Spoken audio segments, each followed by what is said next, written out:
Good afternoon, everybody, and we are going to start our discussion with the public administration.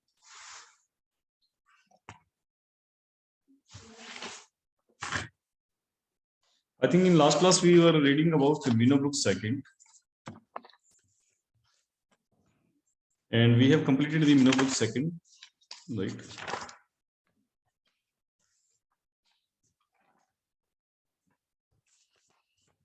I think we started with the Black Book Manifesto. Whether we have started, whether we have written anything? Yes, please. Yes, sir. कहाँ तक लिखा हम लोगों ने?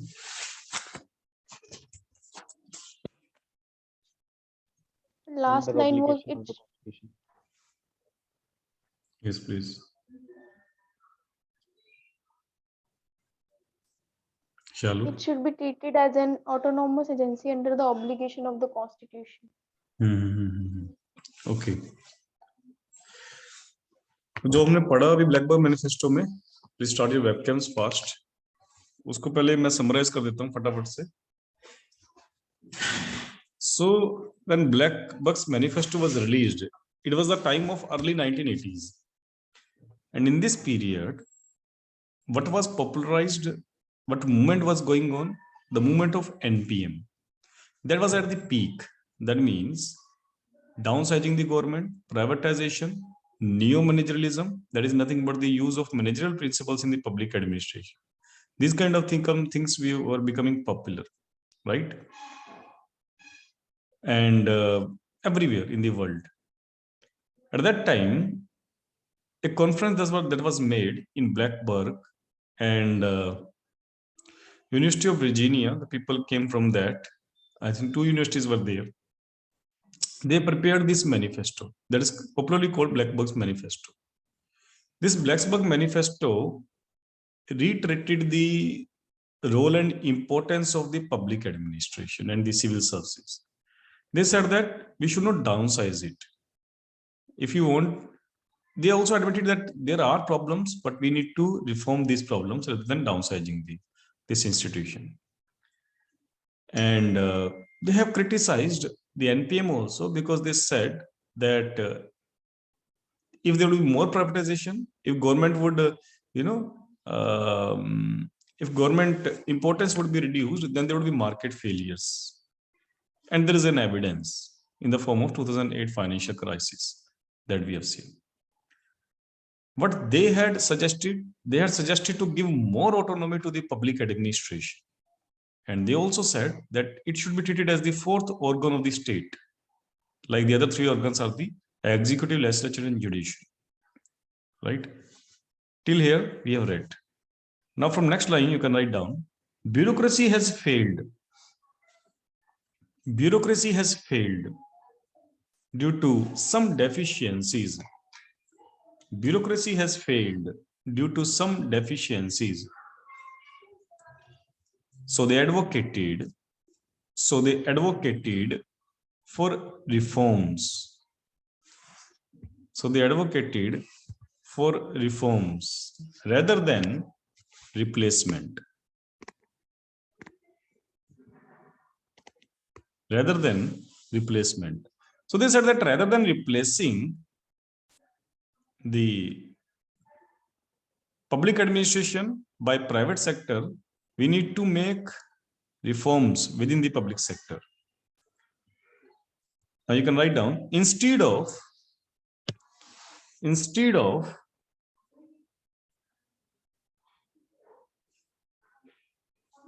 rolling back of state,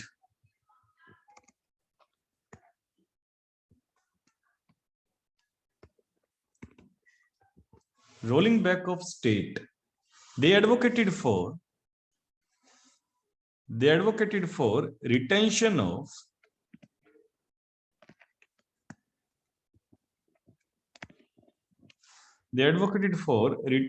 of the same state,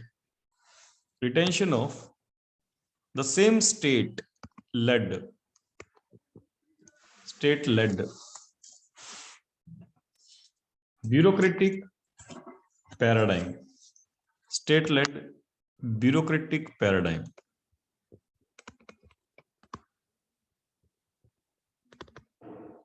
State-led bureaucratic paradigm with some reforms. They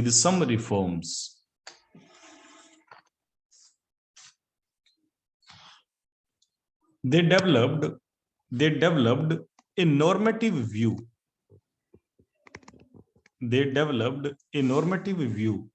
To public administration.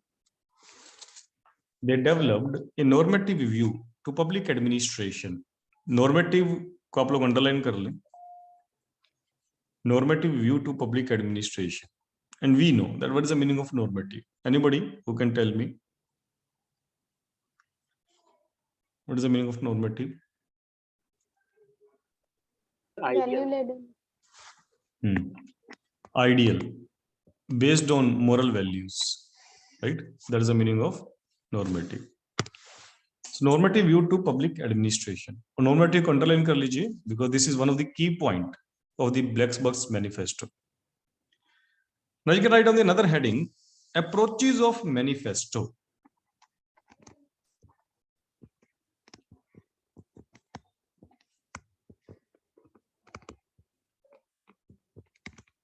Approaches of manifesto. First point, to follow the normative values enshrined in the constitution. To follow the normative values enshrined in the constitution. Normative values or constitution को underline कर लें आप लोग. And this habit of underlining the keywords that you need to practice in the examination as well, right? So you can underline the normative values in the constitution, and in bracket you can write down John Rohr. That means this was given by John Rohr, who was one of the attendee of this conference. So this concept also we have already understood in the last class, and what that concept is that rather than following the orders from the political individuals or political parties, we need to take the political institution from the larger angle, and the bureaucrats or the administrators need to follow the constitution rather than the ideas or ideologies of one particular political party or individual. That is the meaning here, that follow the normative values of the constitution. And every constitution, almost every constitution contains normative values, not only in India. There was a question, this year also, that is this morality and moral principles of constitution, that kind of questions came in GS2. So similarly, we are talking about the same concept. Second point, that means the constitution would be the ultimate source to provide the normative values to these bureaucrats. Second point, Gray Walmsley.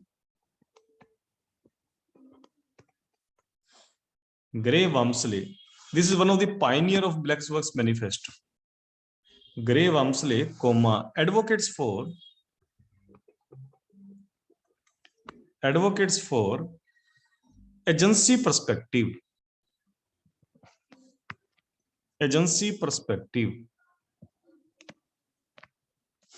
Advocates for agency perspective.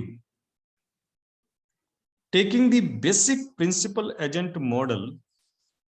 Agency perspective को underline कर लो. You need to underline agency perspective. Taking the basic principal agent model. Principal-agent-model. You need to underline it also. Principal agent model. Comma. He argues that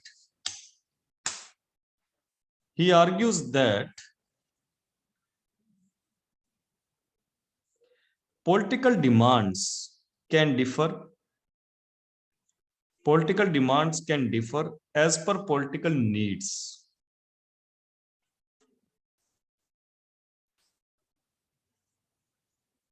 As per political needs. Here bureaucrats need to take mission of political agency rather than political actors. Need to take mission of political agency rather than political actors. You can underline political agency and political actors.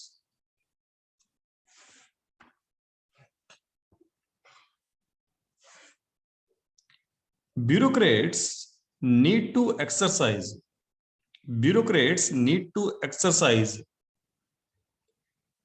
discretion. Bureaucrats need to exercise discretion. And you need to underline the discretion as well. Bureaucrats need to exercise discretion for the good of the principle. For the good of the principle. For the good of the principle. You need to underline the principle as well. Here principle not only includes political institution. Here principle not only includes political institution but also citizens. Here principle not only includes political institution but also citizens.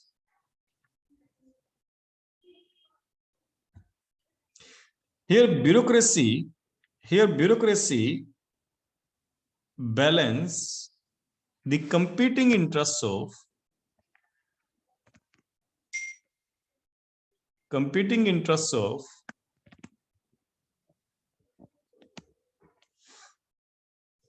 principles. Competing interests of principles, comma, not as neutral referee, but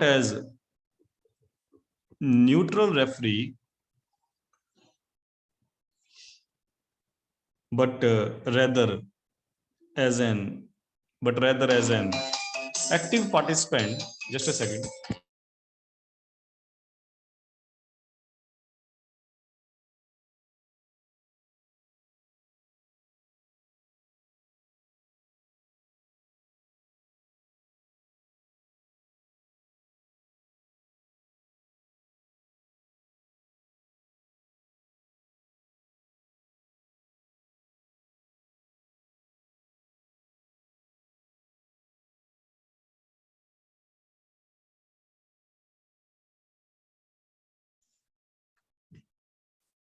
So what I said that not as neutral referee, but rather as an active participant in the process.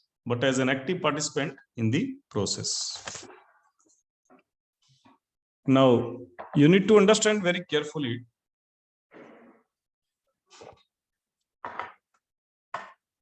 It's a very important concept, and I will explain this concept of principal agent model as well. These kind of things have been asked till now in UPSC, but I guess that in future definitely they will be able to. So what they said, first of all, I made you underline this word agency perspective. The meaning is same. What does that mean? We should not take, or bureaucrats should not take orders from political actors or political leaders, because their requirements change with the change of time. The requirements of political leaders and the political actors. And that is why what Blacksburg Manifesto is suggesting, treating whole this political institution as an agency. So they need to follow the guidelines of agency rather than an individual political actor to reduce the interference from the to reduce the political interference or to do away with the political interference. They have suggested this kind of thing. That is the meaning of agency perspective. And as we know that to this agency, who gives the ultimate guidelines? Obviously the Constitution. So that is how they need to follow the normative principles given in the Constitution and take the orders from the agency rather than the individual political leaders or actors. Did you get this first of all? Till here? Shalu? No.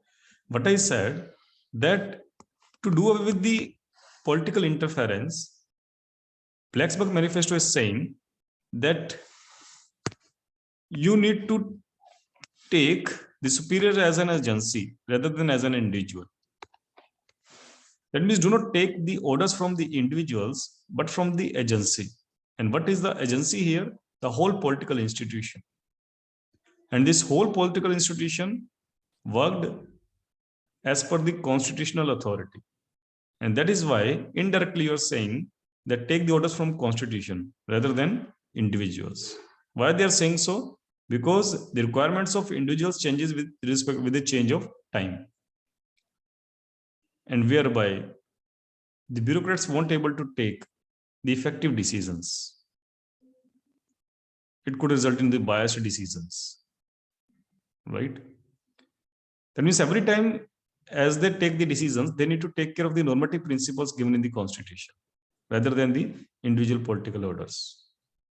They need to take the broader view of the agency, the political institution, rather than the narrow view orders taken from the individual political leaders. That's what I'm talking about. Now, if you understood this particular thing, that is the agency perspective given by the Gray-Walmsley as an approach in the Blacksburg Manifesto. And this is one of the reform. As I told you, that Blacksburg Manifesto, although wanted to continue the bureaucracy and the public administration as an institution, and they recognized it as an important institution, but on the same side, on the same time, they wanted to put certain reforms. And this is one of the reform. And what is the utility of this reform? Obviously, to do away with the political interference. Woodrow Wilson also wanted to put the reforms in the administration, but what means Woodrow Wilson adopted, that is the public administration dichotomy.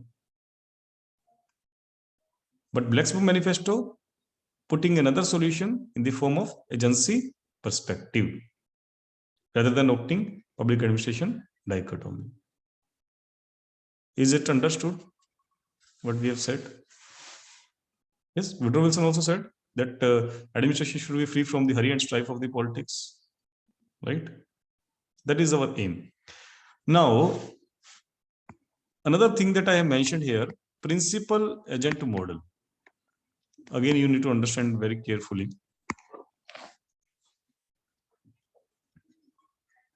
Right? See, bureaucracy is an agent who need to do work for the welfare measures of the common people. And who are the principals who are giving the orders to these agents to do this bureaucracy? That is the political institution. That is the political institution. But what Blacksburg Manifesto is saying, that apart from these political institution as a principle, you need to include citizens or the common people as a principle. That means you need to verify whether the directions coming from political institution are as per the, would put the welfare for the citizens or not.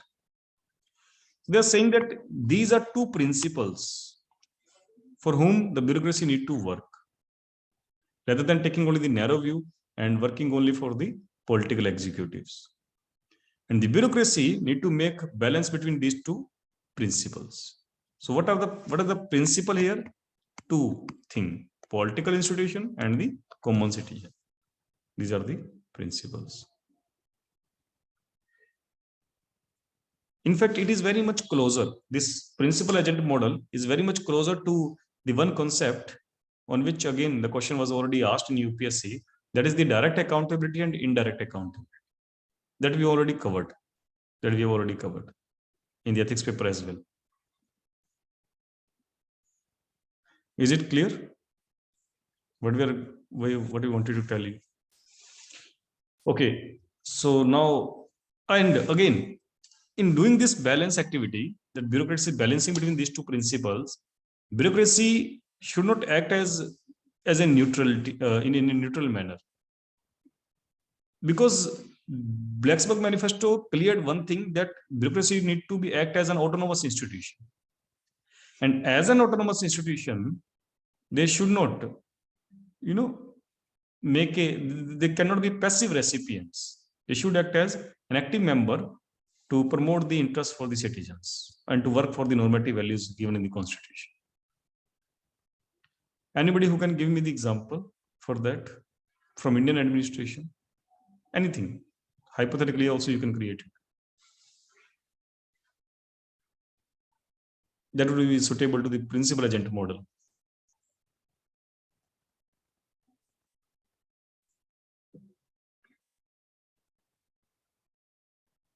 Yes, please.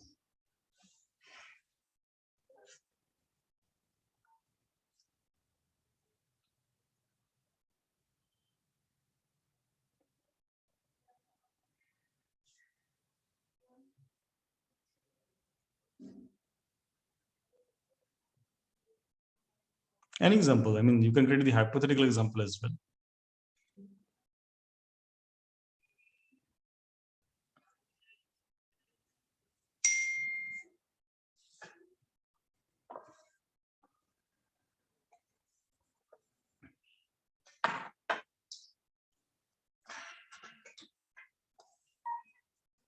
See, for example, freedom of speech and expression and the right to information can be taken the inference from the Constitution, right?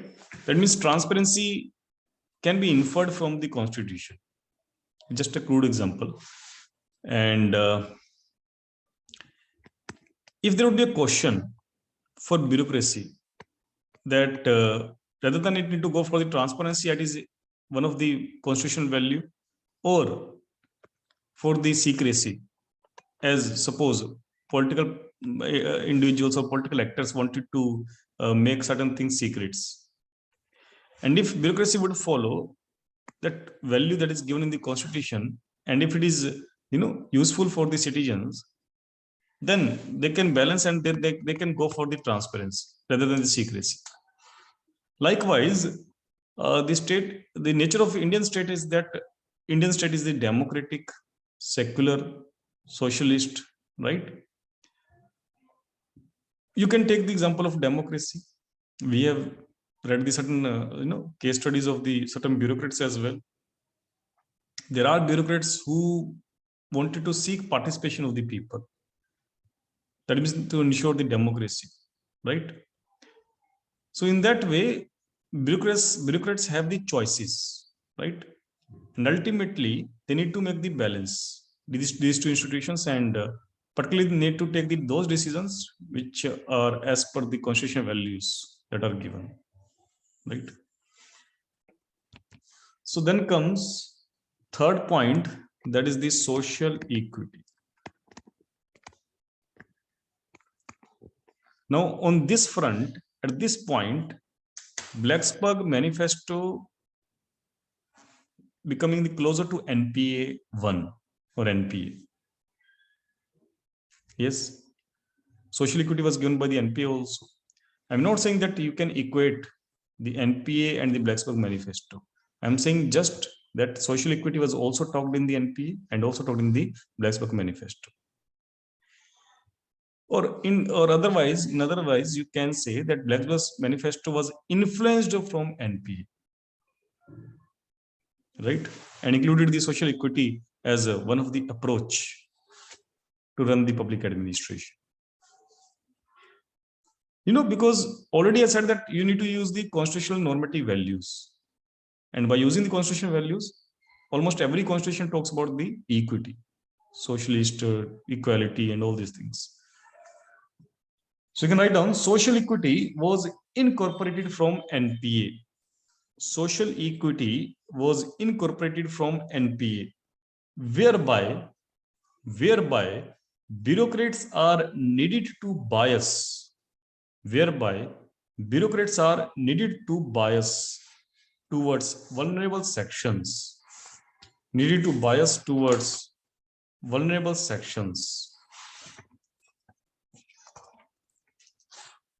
Now, fourth approach was feminist view.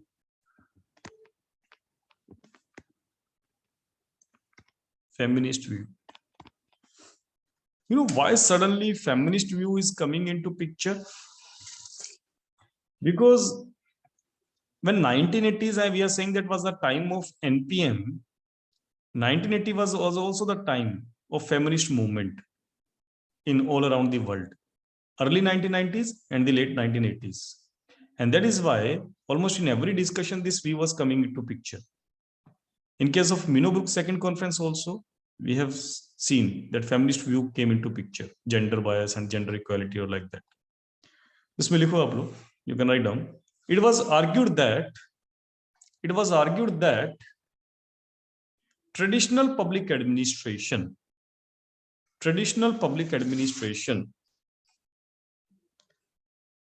excluding feminist values.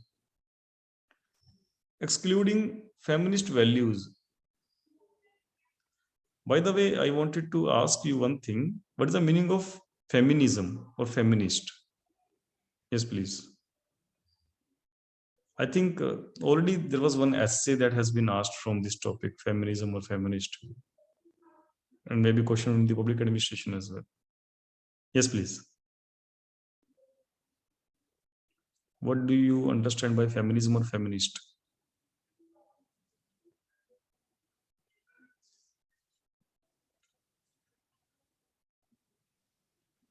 Just looking at different topics or issues from a female's point of view.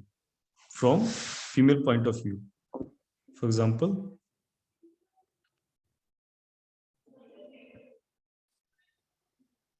you can take the example of right to adoption. Sorry, not adoption, abortion. Example, right to have a choice over your body, or pro birth, that sort of thing. So can you equate the feminist view with the gender equality? Or feminism with gender equality? Is it so? Can I do that? What do you think?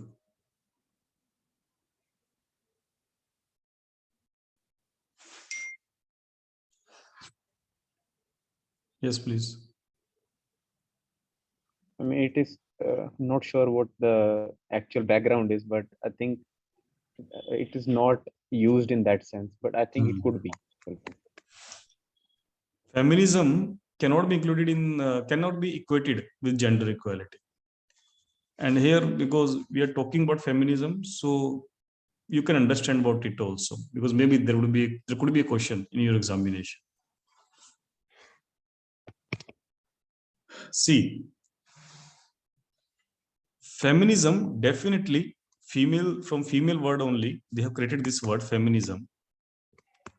But this is more, rather than more about, you can say like, it's not only limited to the female, but it has, more dimensions. And what is that? See, God had created the two different kind of individuals, maybe three kind of individuals. Transgenders are also there, but yeah, generally we consider the two kind of individuals, male and female. And God has provided the different characteristics and qualities and traits also to these kind of individuals. Generally, the man, manly values are called masculine values. Their style to speak, the style to work, that is called the masculine values. And what female females do, they're called the feministic values. For example, here in the masculine values, you can include, domination, right? And you can include like, for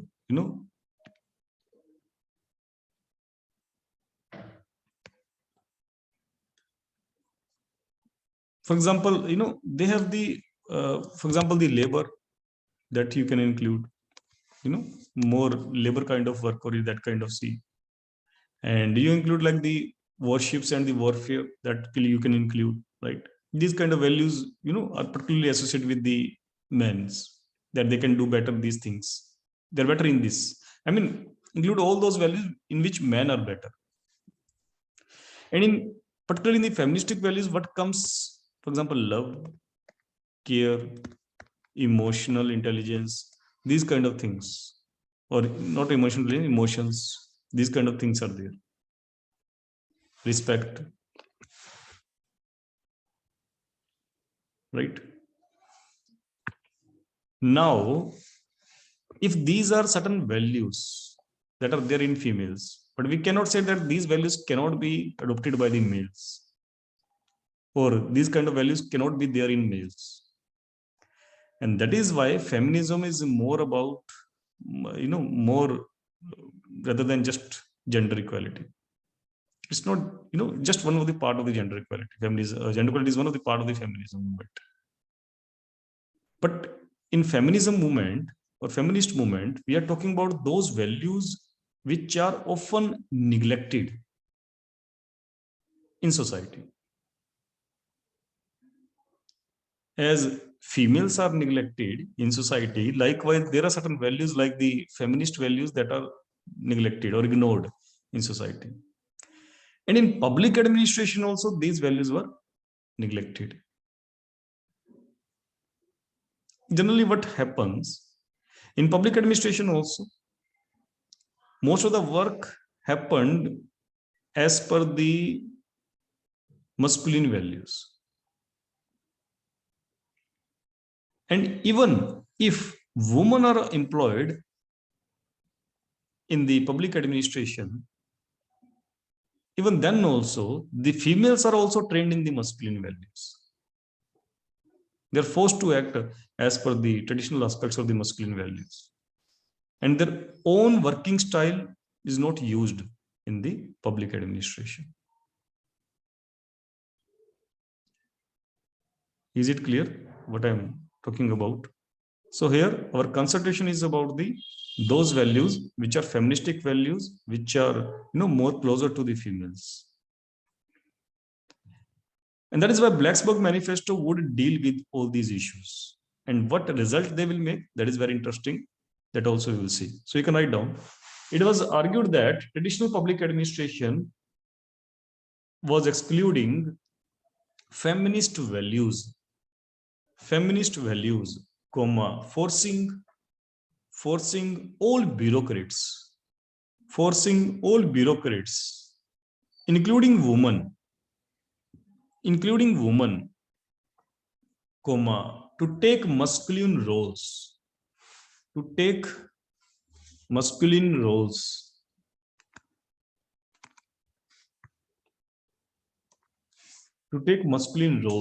to survive in the institution, for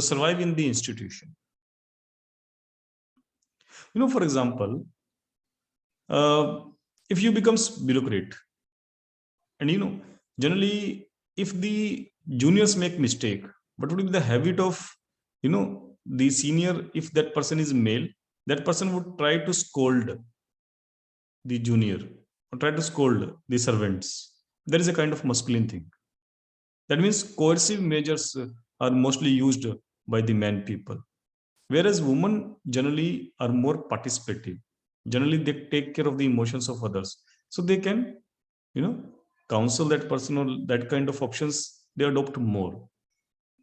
And suppose if women are appointed in the public administration, they are forced sometimes that they also need to scold. Their working styles are also changed because the bureaucracy is full of the masculine values.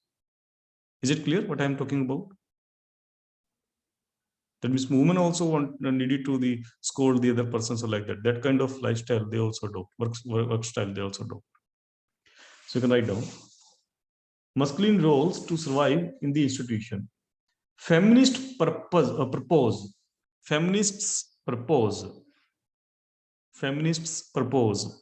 that bureaucracies become decentralized, comma, with greater worker and clientele participation. Greater worker and clientele participation. The different sex roles in society should be accepted. The different sex roles in society should be accepted, and the bureaucracy need to be adapted to that, comma, rather than the reverse, hyphen,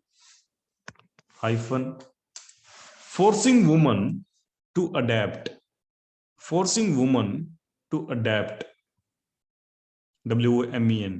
women to adapt to the bureaucracy.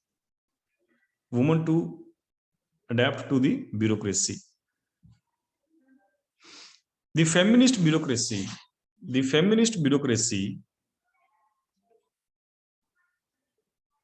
advocates for client interests. The feminist bureaucracy advocated for client interests and simultaneously breaks down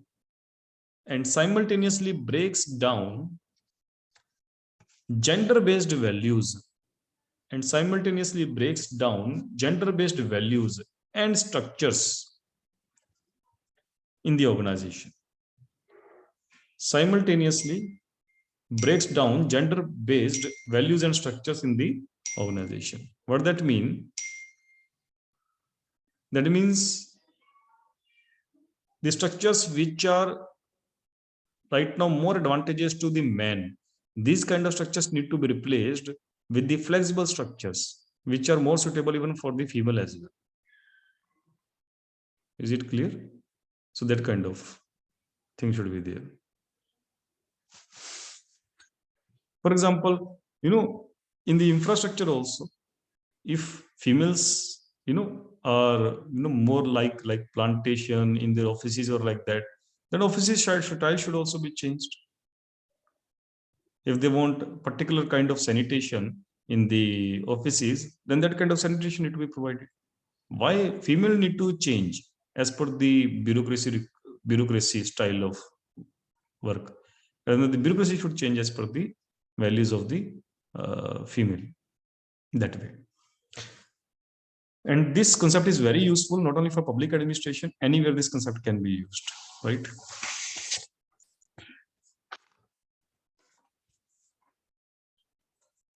Now write down the next point, fifth one.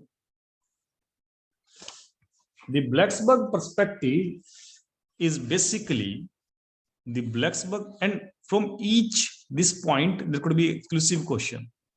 A question can be asked, even from this one particular point also. As I told you, the personal principal agent model or like that. The Blacksburg perspective is basically neo-institutionalist.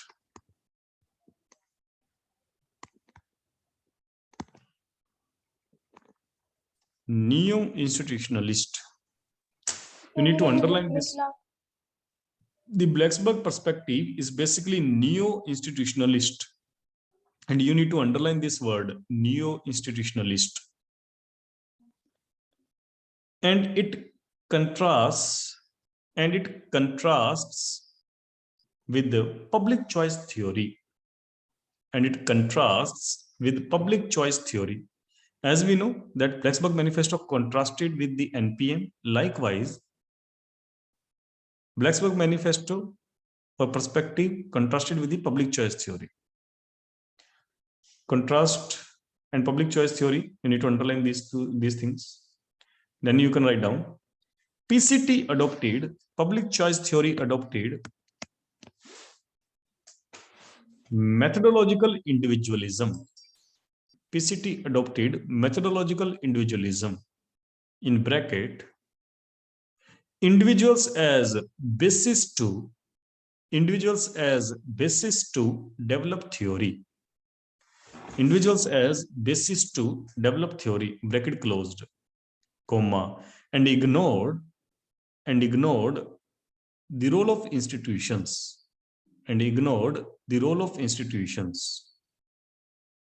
Blacksburg Manifesto claims that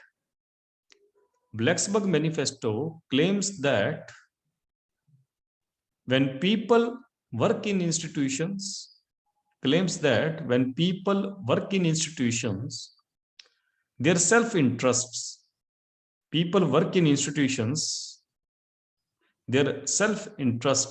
you need to underline self-interests, can be harmonized, and blended to collective interests. Their self-interests can be harmonized and blended to collective interests. Now again, it is a very important concept, and if a question would come on neo-institutionalism, that would be a very good question, and one of the most typical question as well. So now what is the meaning of that? Right now, till now, questions are not yet come on these points that I am discussing. Neo-institutionalism, postmodernism, these questions have not come yet. But in future, definitely these kind of questions can be asked. So now what is the meaning of that? We know that public choice theory, what assumptions they had made. They have made assumption of methodological individualism. That means their basis of study was individuals. Then what they said, that every individual is interested in self-interest. Economic rationality they had used. Everybody is interested in self-interest. So what I said, that Blacksburg Manifesto is saying that they had ignored very important thing, that is the institution. They said that, PCT said that institution should not be taken as basis, because even in the institution, everybody has self-interest. Everybody has their own interest. And if that is situation, then institution cannot be taken as a basis. That means if a public administration is acted as an institution, and if every public administrator, as Anthony Downs also said, that there are different kind of individuals that are working in the public administration, like the climbers, like the advocates, like the statesmen. So everybody has different motive, that how you can, can say that it works as an institution. But Blacksburg Manifesto advocates, they said that you are ignoring the one important value of institution. And what is that?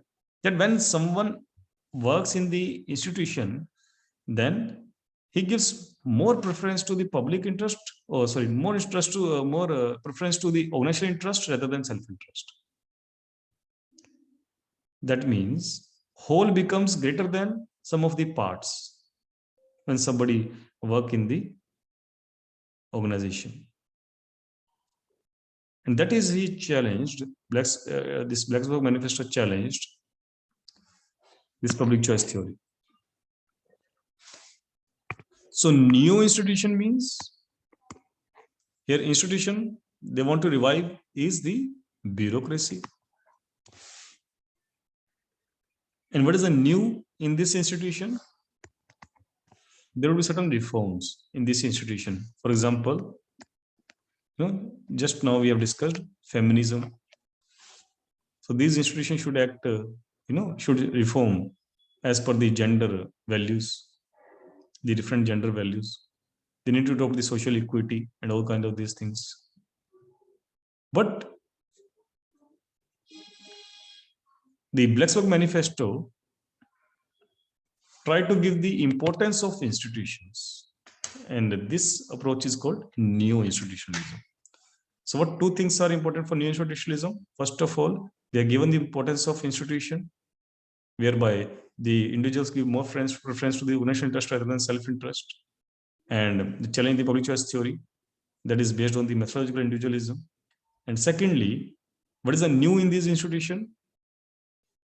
If we're talking about the bureaucracy, that means certain reforms, social equity and the gender values are like that. I hope that this point is very much clear to you. Yes, if anybody has any doubt in this particular concept.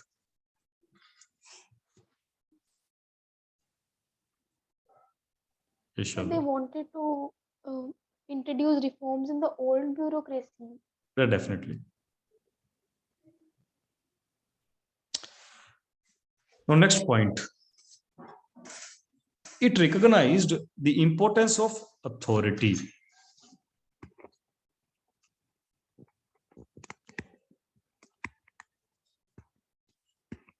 You need to underline it and need to put it in inverted commas. It recognized the importance of authority. It said that authority and participation. It said that authority and participation can exist together.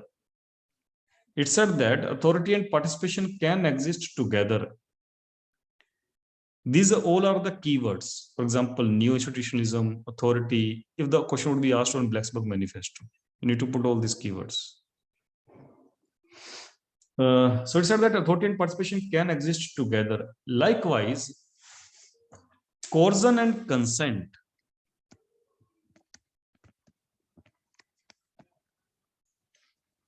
Coercion and consent are not mutually exclusive. Coercion and consent are not mutually exclusive. And I hope that you know what is the meaning of coercion and consent. Coercion means giving punishment, domination, all these things. Consent means consultation with employees and then taking decisions. Coercion and consent are not mutually exclusive. Both can be used in varying degrees. Both can be used in varying degrees.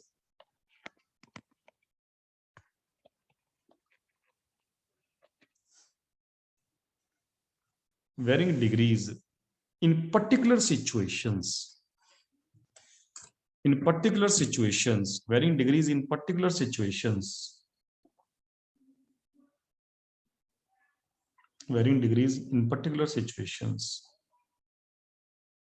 So, we know that in this period, the authority was so much criticized. Behavioralists also criticized the authority, and they said that acceptance should be authority or like that, right? Like Chester Bernard. So here, this Blacksburg Manifesto said that you have, ignored a very important aspect, that is the authority.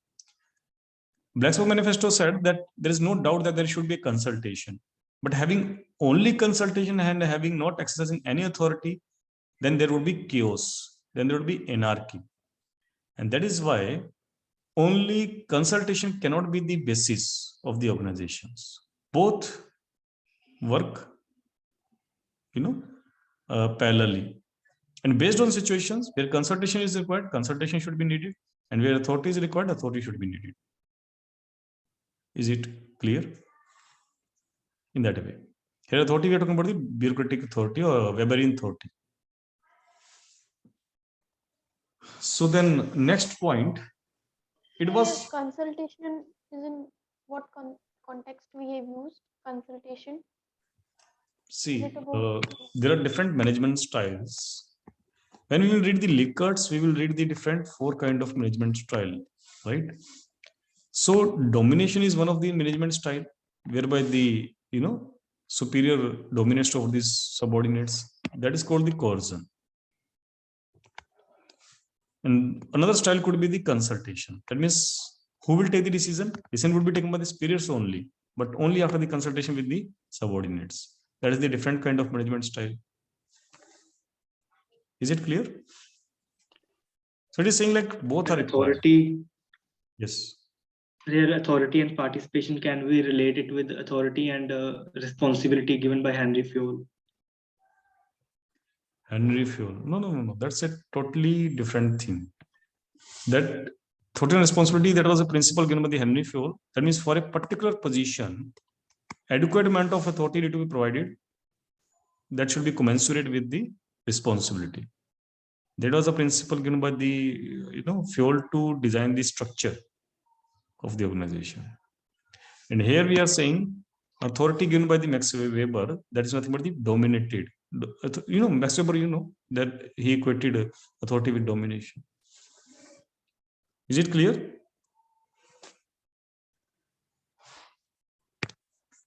Next point, it was post-behavioral,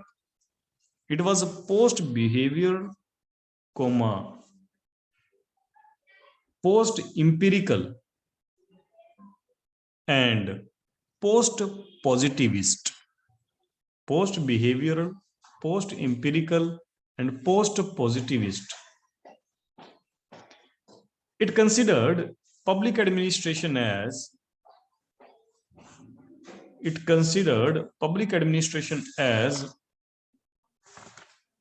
governance rather than management.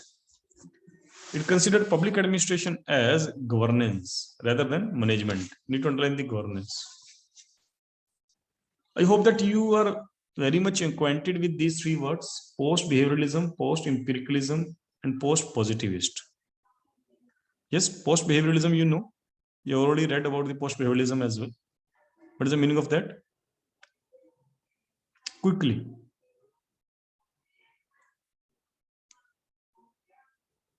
We have read about the post-behavioralism. I hope so. Okay. Thanks for admitting. Now, what is that?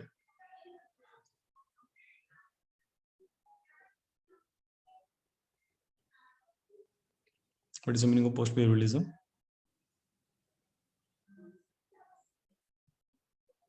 What are the thinkers associated with post-behavioralism?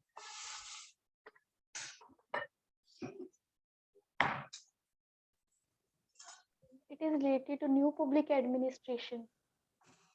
Yes. So what have you read? What David Easton said, who was the prominent pioneer of the post-behavioralism? Principles given by that Chester Bernard and Herbert Simon were criticized in this post-behavioralism. Yes, what exactly they said?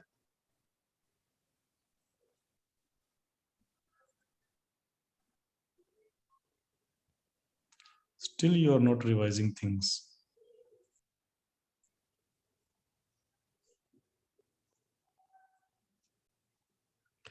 Okay, so this Sunday you will have test, right? And we will ask what we will take that whatever we have read till now. Okay, because you're not allowed to forget things, because then how you will link the things. For example, if you're not clear about message is not clear what is the meaning of post-behavioralism, then how you will be able to link this with the Blacksburg Manifesto? Yes, please, anybody, if a bit of thing that you have remembered about the post-behavioralism.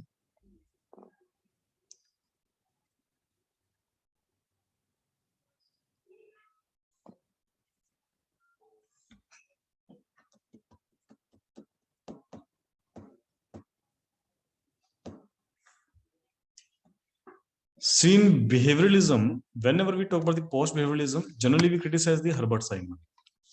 And what Herbert Simon did, it wanted to make it science of administration. It used the facts and it ignored the values, right?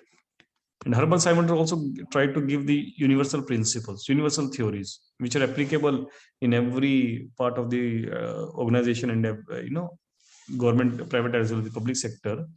He tried to give his universal decision-making theory. So the post-behavioral thinkers criticized the behavioralism in this front.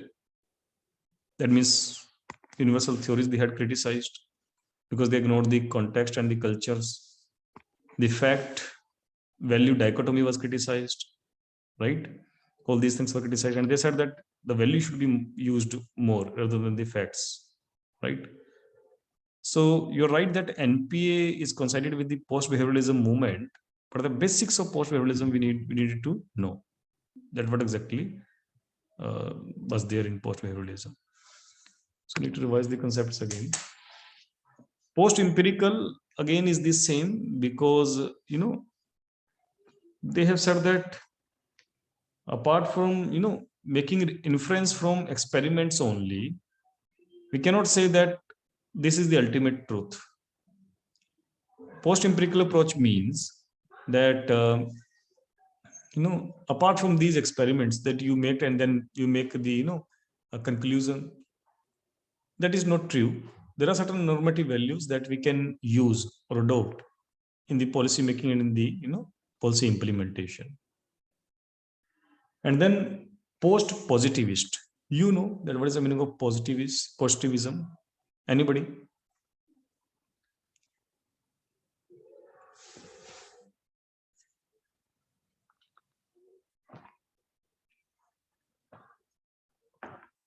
ये हम लोग बात कर चुके हैं. What is the meaning of positivism? Where we have talked about it?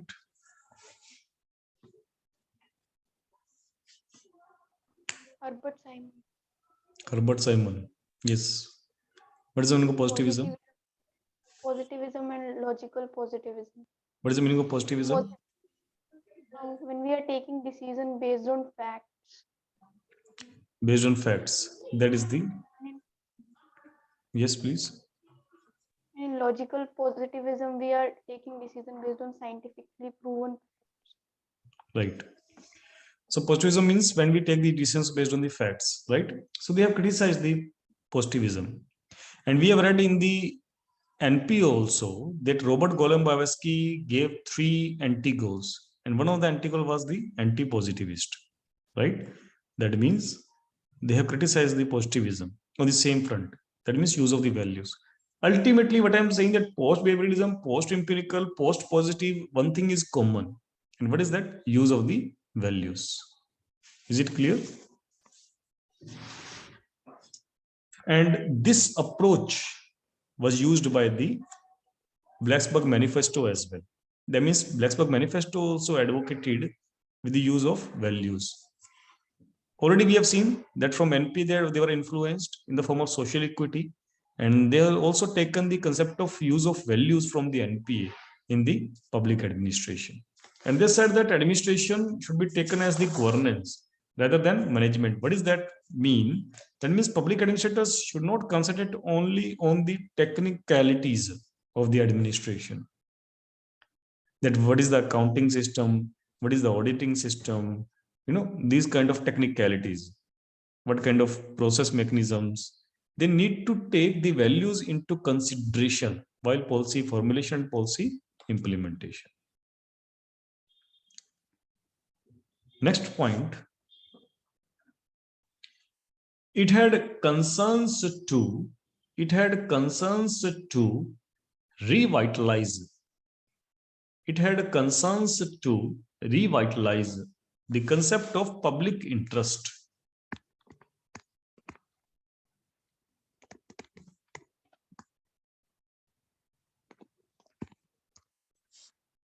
It had concerns to revitalize the concept of public interest.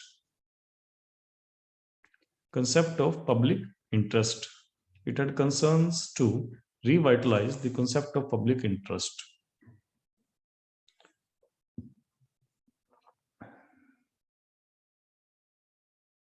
So what does that mean? That they wanted to, bureaucrats need to work for the ultimate goal of public interest. That means they need to be directly accountable to the people rather than the political actors.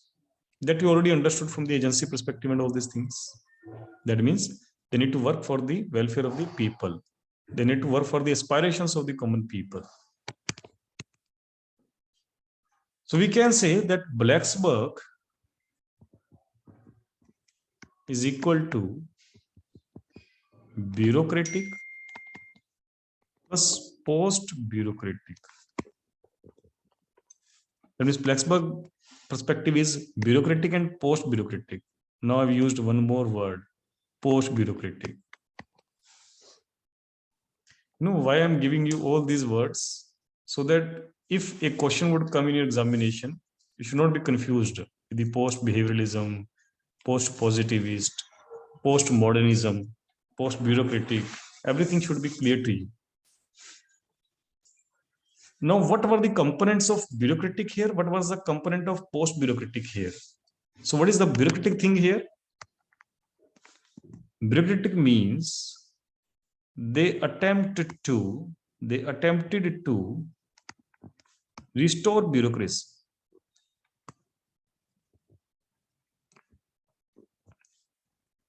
And refurbish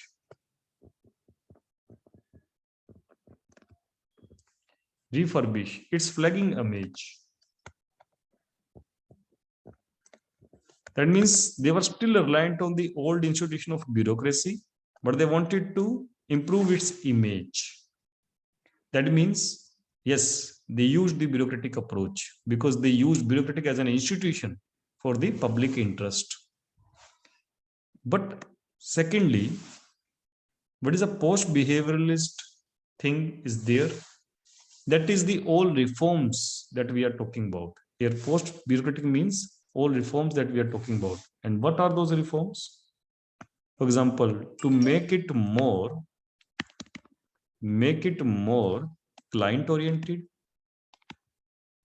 as we have seen in case of NPA, more value-oriented,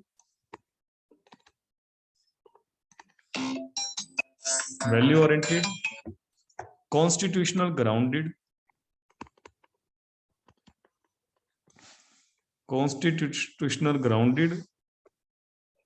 that also we have seen.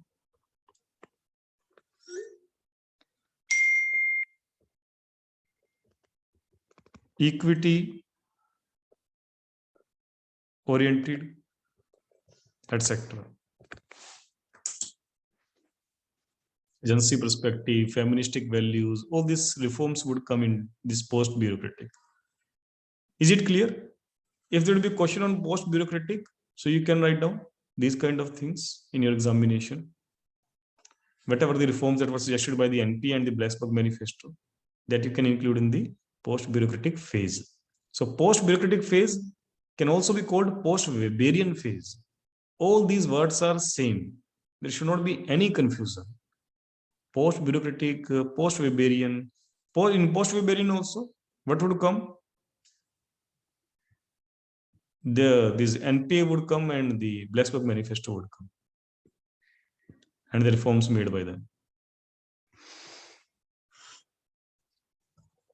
Next point, 9th point. It was post-modernist in nature. Now I included one more word, post-modernism. It was post-modernist in nature. When we were writing the examination, when I had written this examination, I didn't know about any of this word, post-modernism, post-positivism, all these things. I'm just giving you all these words and all these definitions, all these concepts, so that if you will write exam, then no matter how tough this exam would be, you will be able to answer it. So it was post-modernist in nature. Unlike Weberian bureaucracy, which was modernist in nature. Unlike Weberian bureaucracy, which was modernist in nature. That means Weberian bureaucracy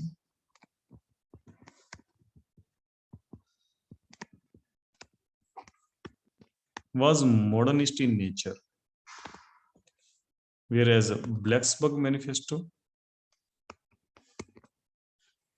post-modernist. They follow the approach that is the post-modernist. Now, what is the meaning of postmodernism? That is our second topic, another topic that we will discuss after Blacksburg Manifesto. Right. Now you can write down the conclusion. What conclusion we can make out of this discussion of Blacksburg Manifesto?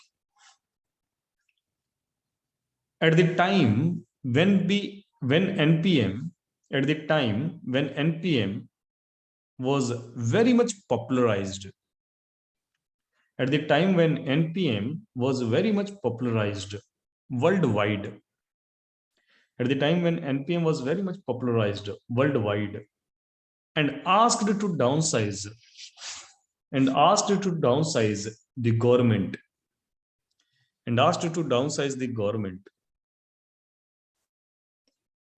and sought more privatization, comma, Blacksburg Manifesto not only safeguarded the discipline. Can you please repeat last line? Yeah, at the time when NPM was very much popularized worldwide and asked to downsize the government and sought more privatization,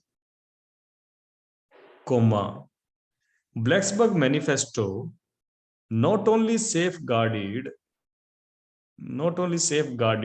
the discipline identity, but had also put a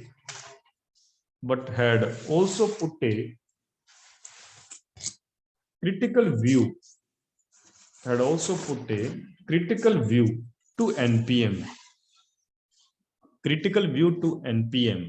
that over reliance on private sector can lead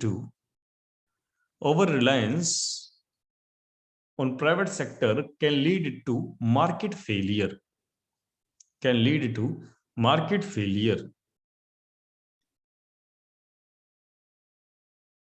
and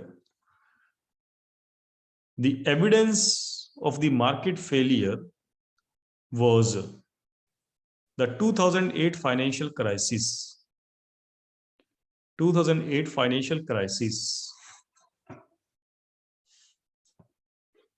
Blacksburg Manifesto demanded more autonomy. You need to underline the more autonomy for public administration as an institution.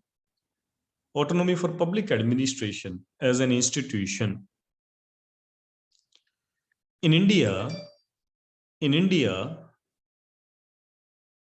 MOUs were signed. With the PSUs.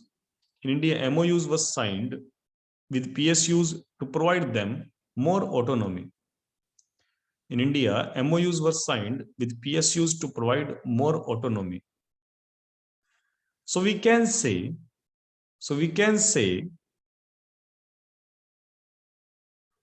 public administration is an important institution to be reformed, but not to replace.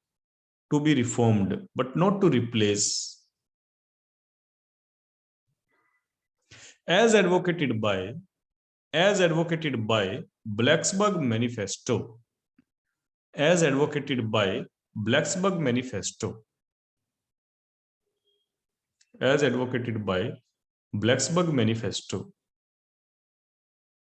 Right. So I hope that you understood what is the conclusion that we had made.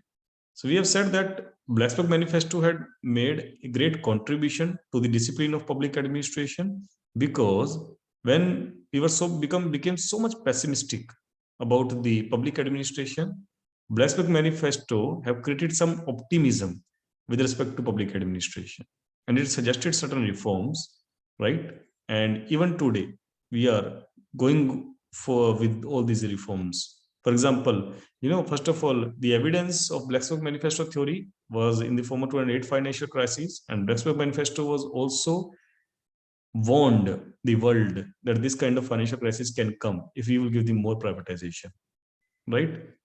And that is why it leads to the monopolies, monopolies, and as well as the market failures. And apart from that, it advocated for the, for example, the greater autonomy to the public administration, and we are moving towards that only. That means we have made in the reforms in the public sector enterprises, whereby the Navratna, Maharatna, these kind of companies were created. And how these categories were created, that more, higher rank category company would be the more autonomy. For example, Maharatna company has the most autonomy. In that way, in Indian administration also we get the example of this reform suggested by the Black-Scholes Manifesto. Now, till now we have read the 4 topics, right? That is the parallel to the NPM movement that occurred. First of all, we have read about the CAPM conference. Secondly, yes, what was the second thing that we have read? Neo-Taylorism that we have read, right? Third, we have read about the Minobrook second conference, right? Fourth, we have read the Black-Scholes Manifesto. And fifth concept that we are going to read is postmodernism.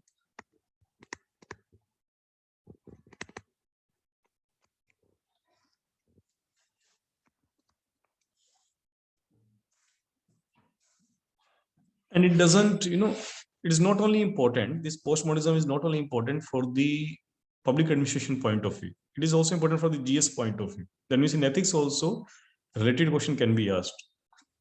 In essay writing also, the related question can be asked. So you need to very much clear about the postmodernism. And this is a topic, particularly in public administration, where you didn't get the content.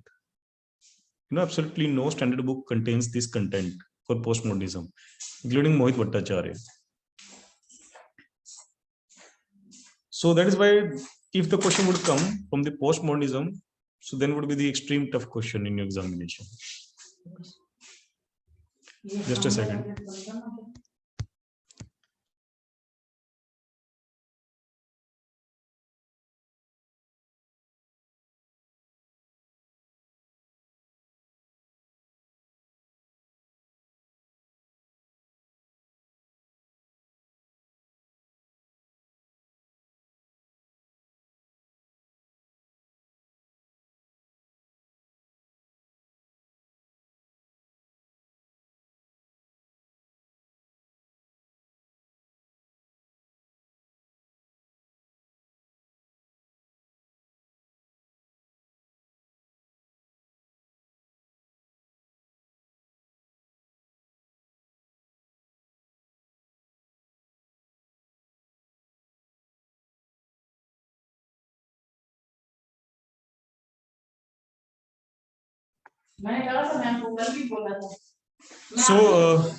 So we will take the concept of postmodernism, right? You can write down, modernity may be characterized by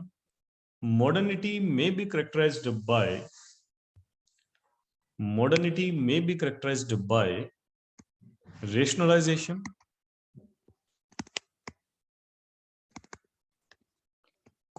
centralization, specialization, bureaucratization,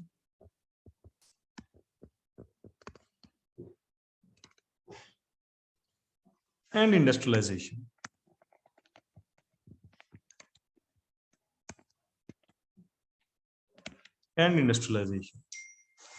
Modernity may be characterized by rationalization, centralization, specialization, bureaucratization, and industrialization. It means, modernism means the use of scientific knowledge, to further economic and social development.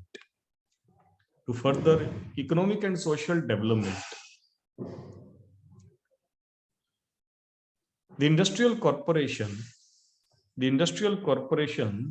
and The bureaucratic welfare state and the bureaucratic welfare state are organizational hallmarks are organizational hallmarks of modernity. Hallmarks of modernity.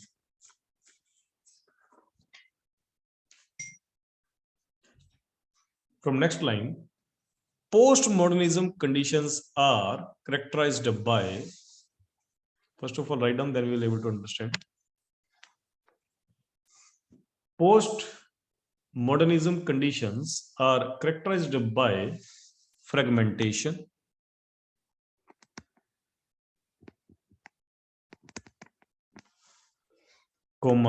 rationalism was replaced by reasoning,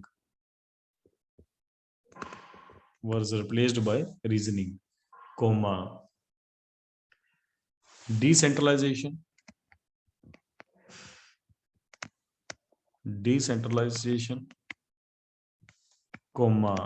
individualization,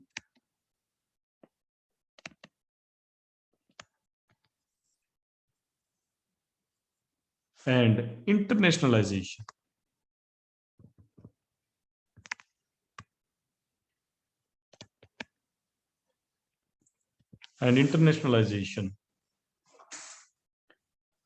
Worldwide metrics organizations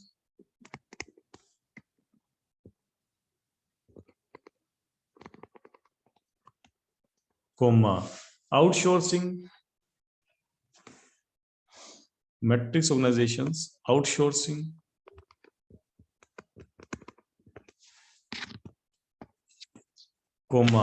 user run public administration,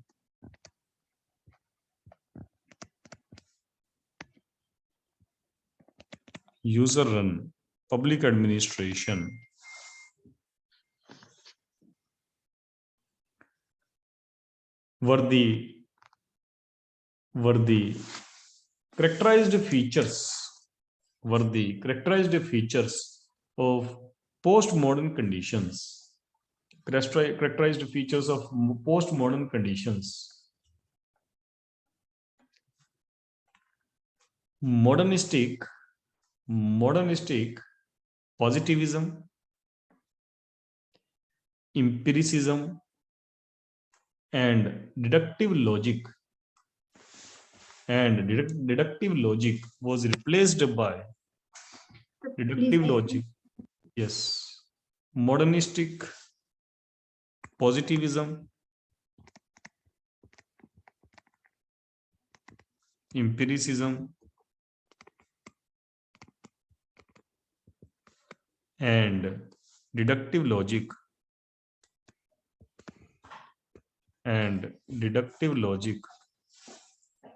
was replaced by hermeneutic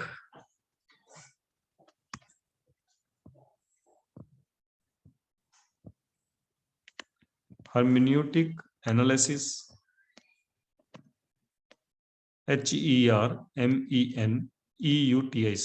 hermeneutic analysis, contextuality,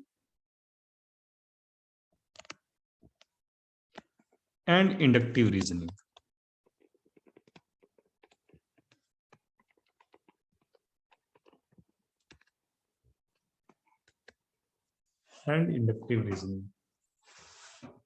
Here, humanistic means, in bracket you can write down, methodology of interpretation.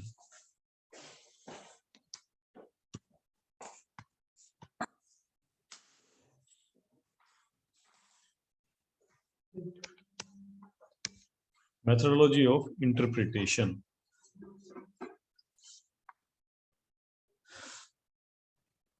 Before we will proceed further, I want to explain what we have written. I hope that you got what is postmodernism. Yes. What is postmodernism, by the way? That we have written here. No. So we'll be able to get, we will understand it, right? Modernism, when it came into picture, this was the era that was started after the industrialization. Yes, generally we read the modern history, modern world history, modern Indian history, industrialization. That was the era that was started. And this industrialization came out with the capitalism. It came out with the democracy. All these kind of institutions were created, in the modernistic era. And it came out with the bureaucracy as well, as a public administration or public administrative institute, bureaucracy. So all these developments happened in the modernistic phase. And what is the aim of modernism?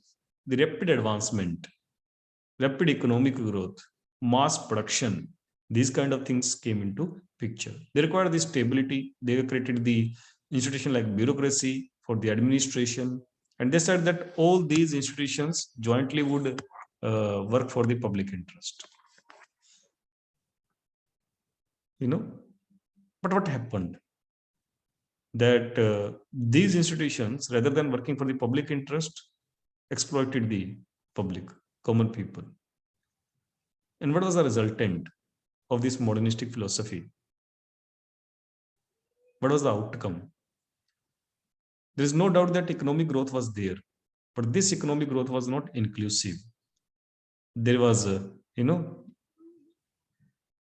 there was large social inequalities. There was environmental degradation, right? There was, social degradation of social values. That what happened. That was the outcome, negative outcome of this modernistic approach.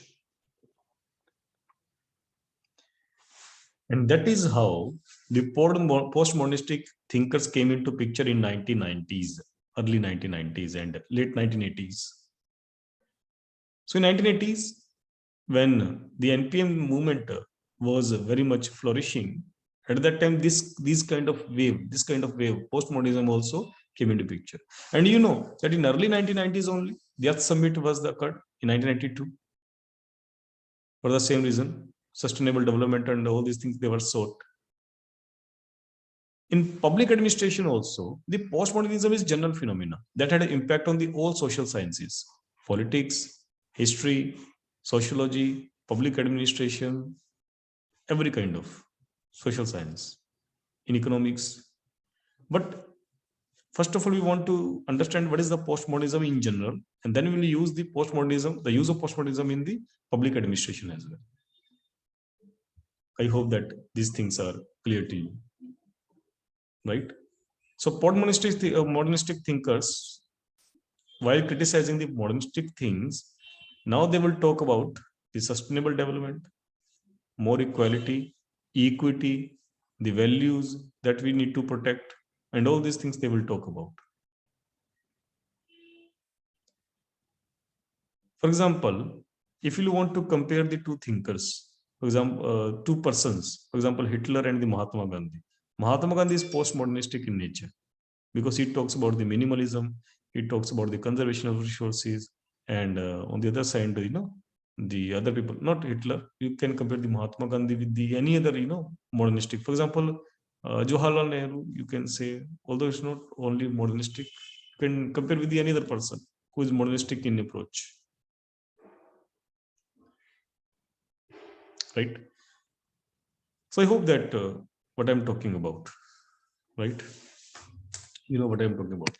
Now, what words I mentioned here, in this modernistic phase, they have the excess reliance on the rationalization. And rationalization means they discarded the traditional values and they have said that everything that is as per the scientifically proved things, that is the factual based, can be called as rationalization. Although I told you that the definition of rationality is relative to the different time periods. In different time periods, the definition of rationality have taken the different meanings. in the modernistic phase, rationality means the decisions that are based on the facts and the scientifically proved facts, that termed as the rationality. But in the postmodernistic phase, the definition of rationality has been changed. That means that is based on the human reasons. And these human reasons could be the fact-based, and these human reasons could be value-based. Is it clear to you? So that is how the rationalization has changed from the modernistic phase to the postmodernistic phase. And in the modernistic phase, they have talked about the centralization. And if you'll see that thinkers like the Fjoll, Gulick, and Urwig, they have given the principles of centralization. And the postmodernistic phase would talk about the decentralization. And interestingly, in India also, in 1980s only, we have started making the constitutional reforms regarding the same. And it was the era of 1990s when India adopted the 73rd and 74th Constitutional Amendment Act. That means it was not the only in India that these things were happening. It was all around the world. This movement was going on in the form of postmodernism. And apart from that, specialization, right? So in the modernistic phase, everything, we have created the technocrats, I should say. That means specialized in their field. For example, Taylor tried to create the technocrats by standardizing the work, by making the one best way of doing work. Specialist he wanted to create. But postmodernistic people would say that, even this specialization would be changed with the change of time. That means even these principles would change with the change of time. And then bureaucratization. Postmodernistic thinkers would criticize the bureaucracy that are status quoist, and they would demand the change-oriented bureaucracy, client-oriented bureaucracy, and the value-based bureaucracy. That kind of bureaucracy the postmodernistic would want.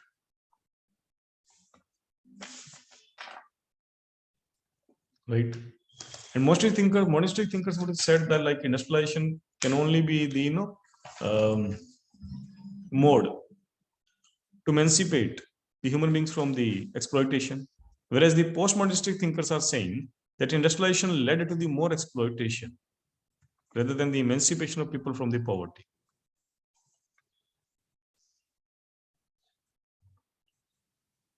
So the postmodernization thinkers would demand fragmentation of the society. And this word is very important. What is the meaning of fragmentation? Here, fragmentation means, rather than treating the whole society as one, we need to treat the society in the fragments. And feministic values are one of the example of fragmentation. That means, suppose if you are making any rule, any law, and this law is equally applicable to the all people. They said that you can make the different laws for different people as well. That is how you will fragment the society as per their needs. And so, okay, leave out the law. If you are making any policy, that policy also need to be fragmented based on the different interests of the different people. That means rather than considering the society as one, fragment the society. And the interest of, why fragmentation? So that the interest of each and every people can be, respected. Postmodernistic thinkers would talk about the internationalization. In just a second.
So what we have said that next we are talking about the internationalization.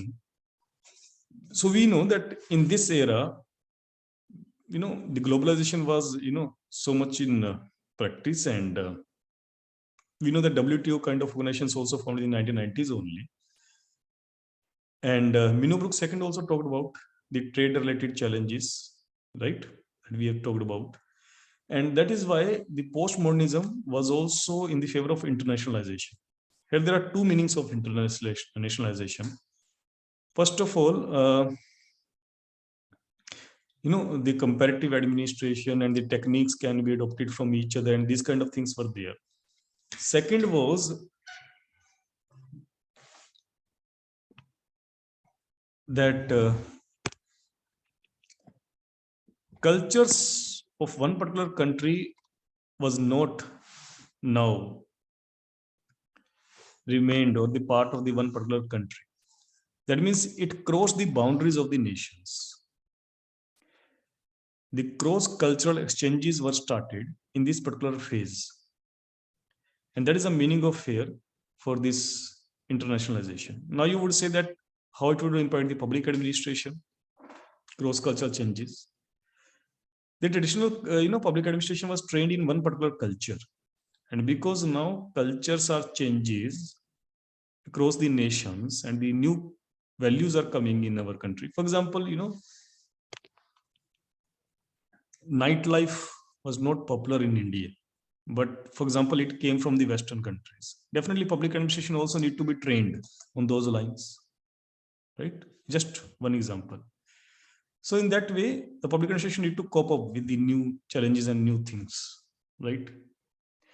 And then the other meanings like outsourcing, that what is the meaning of outsourcing, right? Positive empiricism and deductive approach, that was already what kind of things we already discovered, the post-positivism, post-empiricism and all these things, right?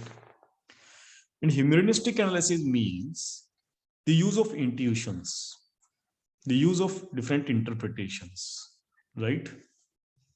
That means the interpretation made by the modernistic, they have made certain things as truth, and the truth of that time could be false for the current period. For example, in the Shariat law, there was thing like, for example, the triple talaq could be accessed, but now the triple talaq is criticized. Earlier, the Green Revolution, in the modernistic phase, the Green Revolution was very much popular, and now we are talking about the Evergreen Revolution. So the interpretation, the truth of the past could be false of the can be called as false in the postmodernistic phase. So these kind of things were started. So still there is much more to read about the postmodernism that we'll read in the next class, right? So this is it with this class, and we'll after a few minutes, 4 or 5 minutes, with GS class. Sir, Please shift the test to next week. No problem, Mankaran. The only thing, like earlier I planned for the next week only, but because you people are not revising things, that's why, under emotions I told you. I revise properly and do it. Okay, no problem, right? But try to revise things very well, because I'm telling you that until unless you won't revise, my whole hard work would be in vain, and your hard work would be also in vain. That means you need to make revision things. And I can make you a bet. You give me your revision and you work hard for your tests, and you will get the more than 300 marks in public administration for sure. And in the most optimistic side, you will get the more than 350 also, right? But I wanted to have this equal amount of hard work from your side as well. So okay, this is it with this class, and we will plan for the public administration test for the next Sunday, and we'll meet after a few minutes.